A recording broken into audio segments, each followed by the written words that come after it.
Company command! This is first platoon! We've lost the square! We can't hold it!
Would you just look at that?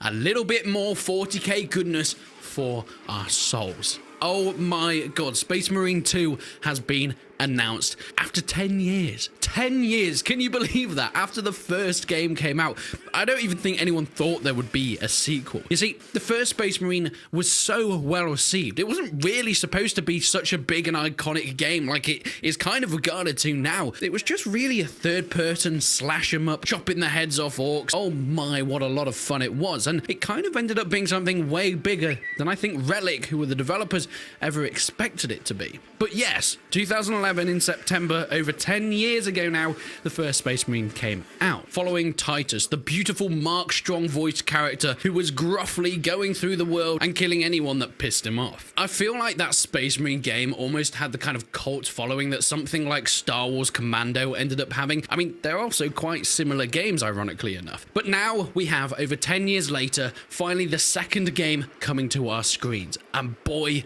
is this exciting. As I mentioned, the original was made by Relic, but it seems they're pretty busy now doing things like Age of Empires, so we'll let them off. The mantle has been taken over by Focus Interactive. Now, if you want me to give you a list of titles that they've made, I could literally go on forever. I mean, you've got like Insurgency Sandstorm, all the way to like Euro Truck Simulator 2.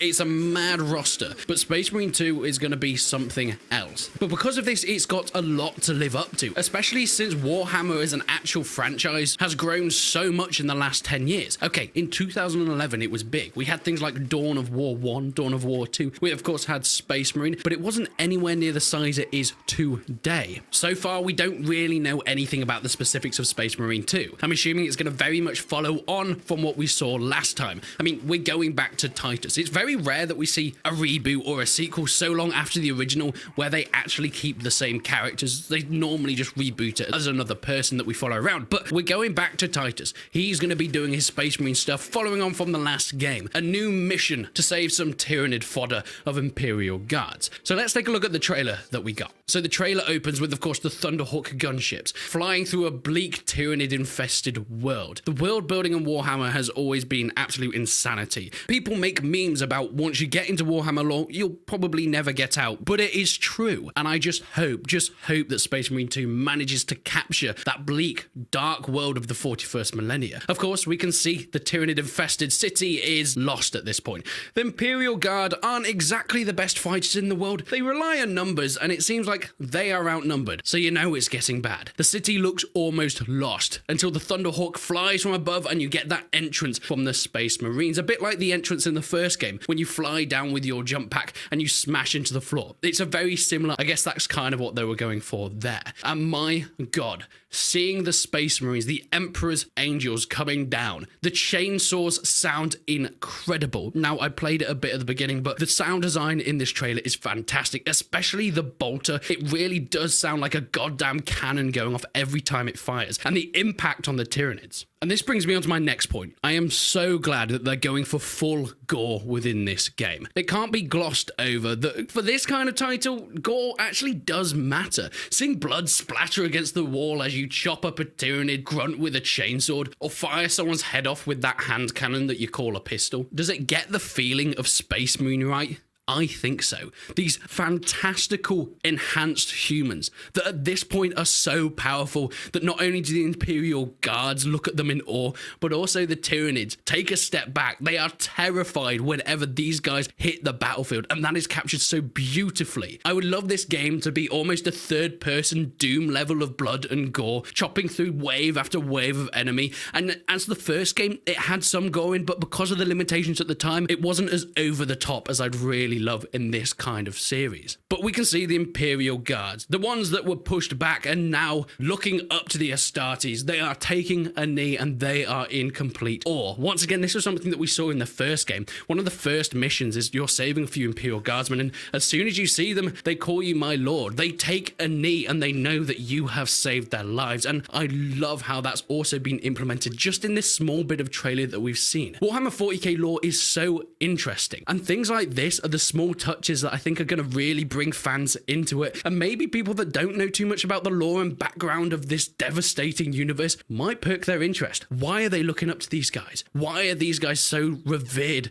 in this universe? And of course, we get a big pan over the city as they take off their helmet, and Titus's iconic face is shown with those 3 metal studs in his head. Unfortunately, Mark Strong is not voicing it this time. It's kind of sad, especially because personally, he is one of my favorite actors. I will watch pretty much any film with him in, but he's not coming back for this title. I don't think they've said why, but hopefully whoever takes the mantle will live up to that beautiful, gruff voice. And then we get to see something that I was not expecting. Some actual gameplay. What is this? Are we still in 2021? I mean, the trailers for a game are supposed to be pre-generated cutscenes, right? We're not actually supposed to get gameplay. That's some 2015 shit here. But look at it. It looks incredible. The blood, the gore, the waves and waves of enemies. Of course, with the new technology of the day, we're able to get so much more on screen. And that doesn't just mean physics, mechanics, or what you can actually do within the game, but also the enemy numbers, the enemy counts, or ally numbers, ally counts. It looks gorgeous. We can see tanks up above. The lighting looks amazing in this game. And visually, I think they've done a fantastic job. Of course, we have no idea what it's like to play. We have no idea what the actual story or gameplay loop is, but I just really hope that they can pull this off. And I think they can. I have faith in this just because of what we've seen so far. We've seen some good looking gameplay. The trailer itself, whilst it's a cinematic, you can tell when the developers actually care about the background and the lore. They've got pretty much everything right so far. Looking from the first game to just adding additional stuff from the 40k universe in general. And it is looking very, very positive, at least for me. But please let me know what you think. Did you play the first Space Marine game? I'm actually potentially starting a playthrough of the first Space Marine game over on my FPS channel, so be sure to go and check that out. But let me know what you think down